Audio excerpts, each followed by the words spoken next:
Hola, nosotros hablaremos de Yucatán a lo largo del tiempo. Nosotros somos el equipo de historiadores.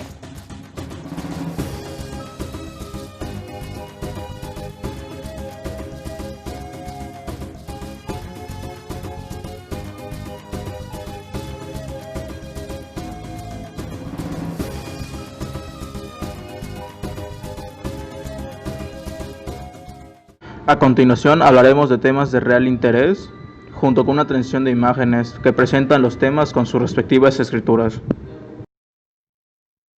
La cultura de Yucatán la constituye de su herencia maya. Ellos alcanzaron una compleja civilización que floreció en un amplio marco de espacio y tiempo.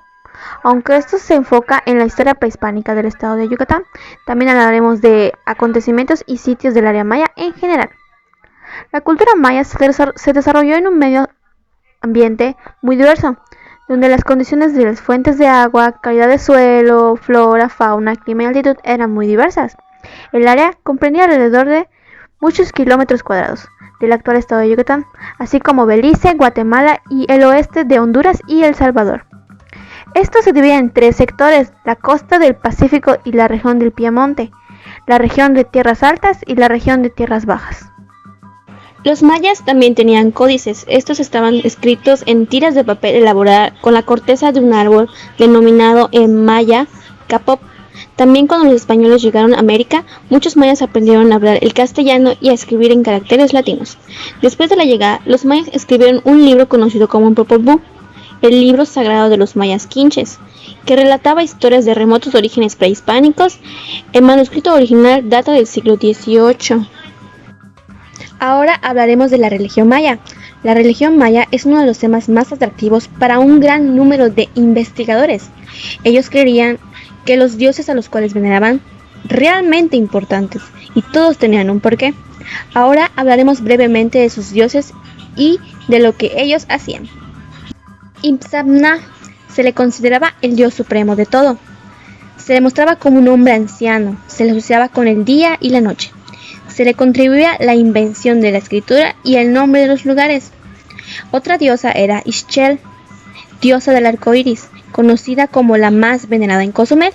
La diosa poseía un aspecto positivo que se le relacionaba con el nacimiento y la adivinación. Otro dios realmente importante es Chac. Él es el dios de la lluvia. Se le identifica por su nariz ganchuda y larga. Se le muestra con una serpiente saliendo de su boca. Otro de sus dioses era Yuncash. Él es el dios de la vegetación silvestre y guardián de los animales. El Quisin se le conoce como el dios de la muerte. Es una deidad del inframundo. Se le representa con un esqueleto, o más bien con un individuo muy delgado y un vientre muy abultado.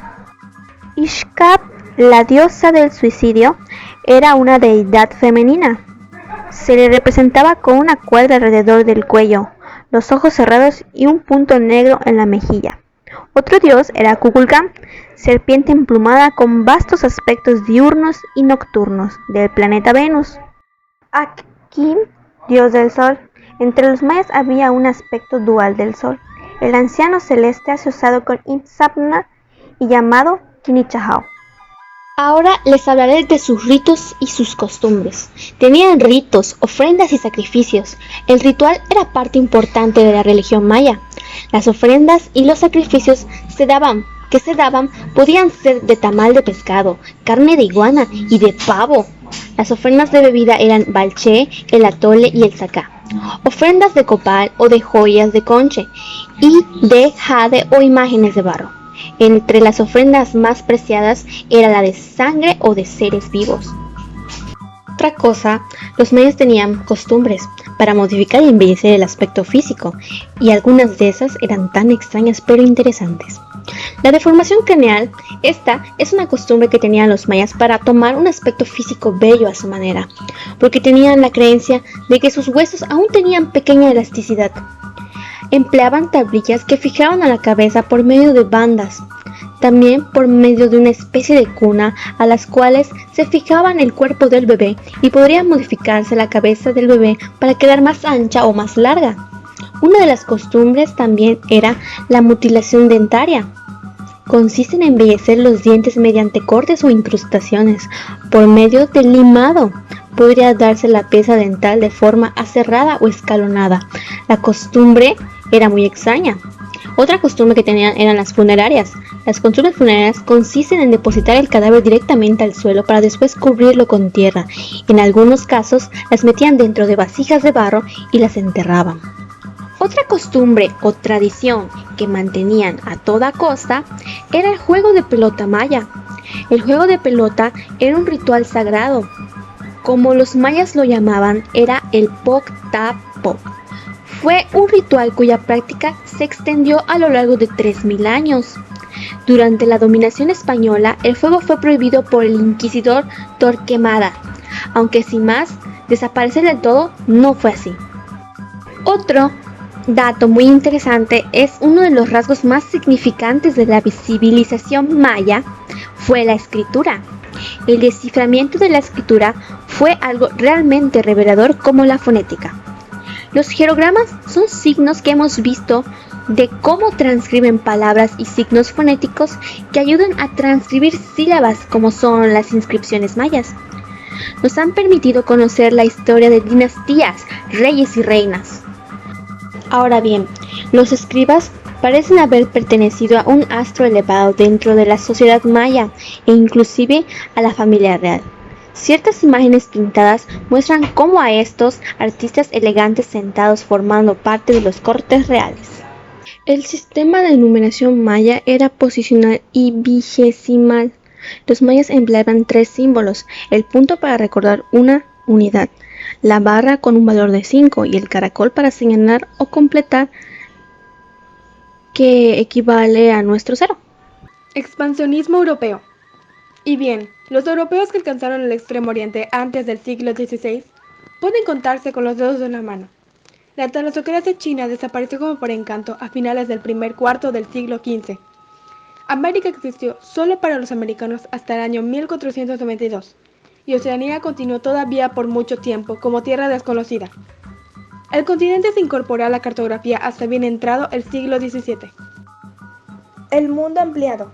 El encuentro de los distintos mundos generó otro trascendente acontecimiento: la ruptura del equilibrio entre las grandes civilizaciones del pasado. Mediante la conquista militar, la expansión refuerza y multiplica el dominio intelectual y la explotación económica de los nuevos territorios hasta construir una nueva potencialidad. La explotación de los recursos y de la mano de obra indígena, los beneficios de la actividad comercial y las bases ofrecen el mejor conocimiento del mundo, en el que genera otro fenómeno que puede denominarse el verdadero triunfo de Europa. La expansión por el Atlántico.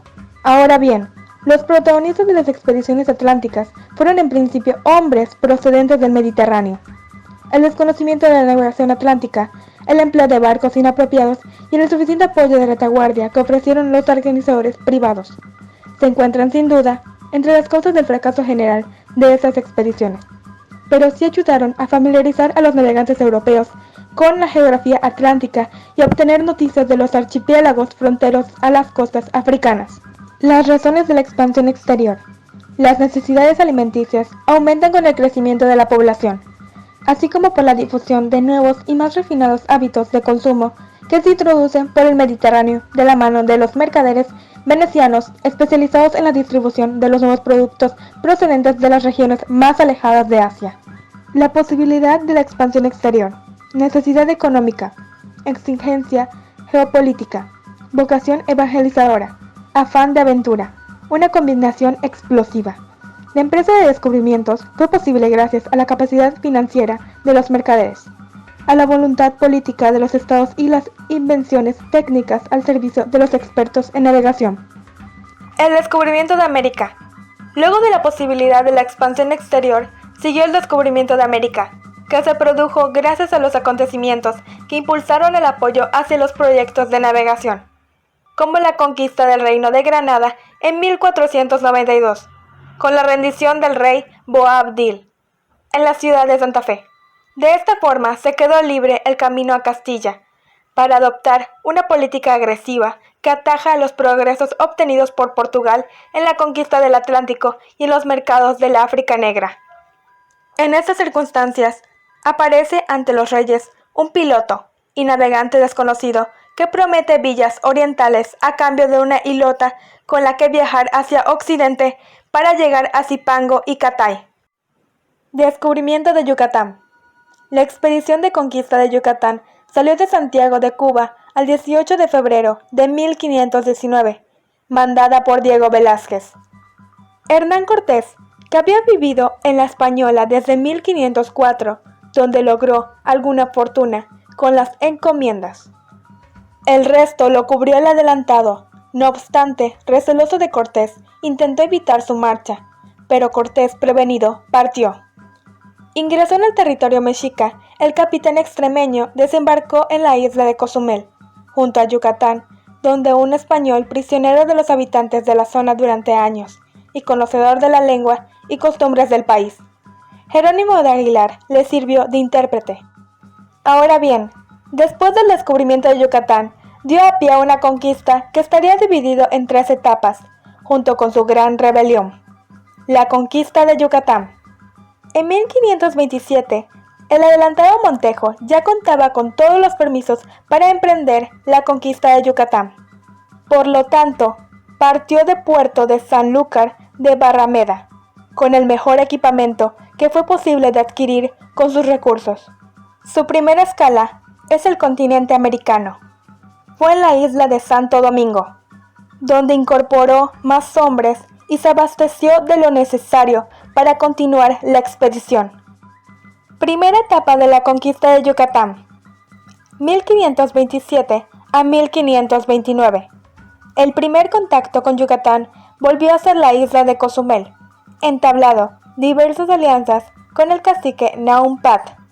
Después de cruzar el canal de Yucatán, llegaron a Xel-Há, donde fundaron la primera villa española a la que denominaron Salamanca. La carencia de alimentos comenzó a verse. Es por ello que se dieron a la necesidad de decomisar las mercancías de los comerciantes. Segunda etapa de la conquista de Yucatán, 1529 a 1535. Después de reunir en la Nueva España embarcaciones, provisiones y hombres suficientes para reiniciar, Montejo cambió sus planes. En lugar de regresar a Salamanca de Chamanjá, decidió empezar la nueva etapa por Tabasco y Acalán. En esta segunda campaña ya figuraba entre los hombres que lo acompañaban su hijo llamado también Francisco de Montejo, apodado El Mozo. En esta ocasión, el adelantado cedió el mando de las campañas militares a su hijo y a Dávila. Tercera etapa de la conquista de Yucatán, 1540 a 1542. Las instrucciones del adelantado Montejo establecen las órdenes y los procedimientos que debían seguirse para la conquista. La característica de esta tercera etapa fue el control gradual de los diferentes núcleos hasta culminar la conquista. En 1541 se produciría la segunda fundación de la villa de Campeche, la Gran Rebelión Indígena en Yucatán. La Gran Rebelión comenzó la noche de luna llena del 8 de noviembre de 1546. La mayor parte de las fuerzas mayas provenía del cacicazgo de los Cupul y se dirigió hacia Valladolid. De la defensa de Valladolid se encargó un funcionario municipal, Alonso de Villanueva, debido a que uno de los alcaldes había muerto en el lugar de su encomienda y el otro estaba en Campeche recibiendo el adelantado. Los pocos españoles que resistían en Villa de Valladolid poco podían hacer para contener el avance de los indígenas cuyo propósito era situar el lugar. Al conocer de la rebelión indígena, el Cabildo de Mérida dispuso que era necesaria la presencia de los 3 Montejo para su defensa. Mientras tanto, nombró al capitán Francisco Tamayo Pacheco para conducir las tropas de auxilio e iniciar la campaña de contención de los rebeldes indígenas. En Campeche, el adelantado había conferido el poder civil y administrativo de Yucatán al Mozo. Fueron las fuerzas de Tamayo las que acabaron con el movimiento. A inicios de la década de los años 40 del siglo XVI, se dio por concluida la conquista de la gran parte de la península de Yucatán, y se imponía entonces su organización. La encomienda fue una etapa en la que se les atribuyó a los colonos con tierras y pobladores. De esta forma tenían derechos sobre los productos que estos hacían, y por supuesto también de las ganancias que generaban. Sin embargo, esto también producía un gasto, ya que los colonos tenían que pagar la evangelización de los indígenas que estén en su cuidado. El repartimiento fue una de las prioridades de los españoles a la hora de impartir trabajo a los indígenas, ya que obviamente esto generaba un mayor número de riqueza a los españoles. A la hora de repartición, a los indígenas les solían tocar tareas domésticas y manuales, desde limpiar la casa hasta cultivar maíz. Esto, no obstante, no acabó con el abuso hacia los indígenas, ya que los obligaron a trabajar más sin un aumento de sueldo. Sin embargo, gracias a las haciendas maiceras, la economía logró alcanzar su máximo apogeo para la época, ya que el maíz era la base de la alimentación colonial. En ese lugar, los diversos productos elaborados por ese ser rápidamente se introdujeron en la gastronomía española. No obstante, las continuas plagas y sequías pronto aumentarían la demanda de esos productos, no solo en las costas del Nuevo Mundo, sino también en España. Con el desabasto, las autoridades pronto aumentaron los impuestos a los indios. También habían haciendas ganaderas, estas solían criar chivos, cerdos y vacas, ya que en aquel tiempo la carne y la leche eran indispensables para la dieta española. La iglesia había adquirido mucho poder sobre las fincas gracias a la evangelización de los indígenas. Los europeos mostraban etnocentrismo en función de sus tradiciones culturales. Los judíos cristianos y el clásico cristianismo comprendían dos lados opuestos de una misma moneda, diciéndose a sí mismos los civilizados frente a unos paganos. Los primeros evangelizadores en llegar al virreinato de la Nueva España fueron los franciscanos en 1524, quienes, amparados por Adriano VI, organizaron la vida religiosa en el lugar. Más tarde, otras órdenes religiosas como los jesuitas y agustinos llegaron. En Yucatán, los frailes emprendieron una tarea prodigiosa al recorrer inmensos terrenos no explorados y desprovistos de caminos. El acercamiento al pueblo lo realizaban con el cacique. Mientras tanto, el establecimiento de los frailes en Yucatán fue gracias a los frailes de Luis Villalpando y Lorenzo de Bienvenida, junto con sus acompañantes Juan de Herrera y Melchor de Benavente. La doctrina franciscana dominó Yucatán hasta la segunda mitad del siglo XVIII. El orden del clero regular se alteró de forma notable en 1753. Esto naturalmente generó cambios en el espacio parroquial, las fuertes pugnas con el obispo y los grupos de contextualización en una gran parte de la historia, con la secularización de las parroquias. Las tradiciones que aún se conservan en el actual Yucatán son varias. Han sido rescatadas por ciertas personas que piensan que estas son realmente importantes para la actualidad. Uno de ellos es el juego de pelota maya. Actualmente es considerado un deporte por equipos más antiguo del mundo. El juego de pelota se basa en pasar la pelota de un lado a otro de la mampostería usando solo la cadera, hombros y codo. Aunque inicialmente se cree que la finalidad del juego era que la pelota no tocara el suelo. Posteriormente se incorporaron unos aros por donde iban a colocar la pelota, acto que haría ganador al equipo que lo consiguiera. En Yucatán aún se juega y cada sábado en todo el año a las 8:30 de la noche en el centro se lleva a cabo la representación. Por ejemplo, en esta representación vemos cómo juegan nuestros itzaes y nuestros cocomes, para demostrar quién sería el equipo ganador. Otra de las tradiciones que tienen es la adoración a los cenotes. Son lugares muy sagrados para los mayas. Además, son considerados como la entrada al inframundo, el lugar sagrado en el que se celebraban toda clase de rituales, ofrendas y sacrificios. Otra que se mantiene es el Hanal Pisham, o Día de Muertos. Tiene como finalidad honrar a nuestros muertos, los cuales se consideraban que seguían teniendo vida y que por lo tanto merecían ser recordados. A las mujeres de la comunidad se les puede observar con trajes típicos llenos de coloridos y estilos distintos. Blusas blancas bordadas con motivos florales de muchos colores y una falda denominada huipil, que llevaba con un manto en el torso. No faltan los collares, brazaletes y anillos. Los hombres, por su actividad agrícola, visten de manera sencilla, con una especie de pantalón llamado paté y camisa blanca de manga larga. En Chichén Itzá, conocida como una de las nuevas maravillas del mundo moderno, es la más impresionante de las zonas arqueológicas mayas en todo el mundo. Su edificio más importante es el castillo, que tiene una altura de poco más de 30 metros y está dedicado a Kukulcán. En Sibisalchún se encuentra a unos 17 kilómetros al norte de la ciudad de Mérida su estructura más famosa, que es conocida como el Templo de las Siete Muñecas. en donde se puede apreciar el equinoccio, al igual que en Chichén Itzá, de una manera espectacular. En Ekbalán, que es una zona arqueológica majestuosa y rodeada de abundante selva, su acrópolis es una de las mayores en toda Mesoamérica y tiene más de 40 estructuras. Desde la pirámide más alta se puede obtener una estupenda vista del paisaje selvático de Yucatán. Mayapán cuenta con un poco más de 4.000 estructuras, lo que ya te da una idea de su tamaño. Aquí, durante el solsticio de invierno, al igual que en Chichén Itzá, ocurre un interesante fenómeno de luz y sombra. En Uxmal, los edificios más impresionantes son la del Palacio del Gobernador, la pirámide del Adivino y una estructura parecida a un convento, que se le conoce como el Cuadrángulo de las Monjas. Tiene un museo muy interesante en el que se exhiben piezas de cerámica, utensilios y objetos tallados en piedra.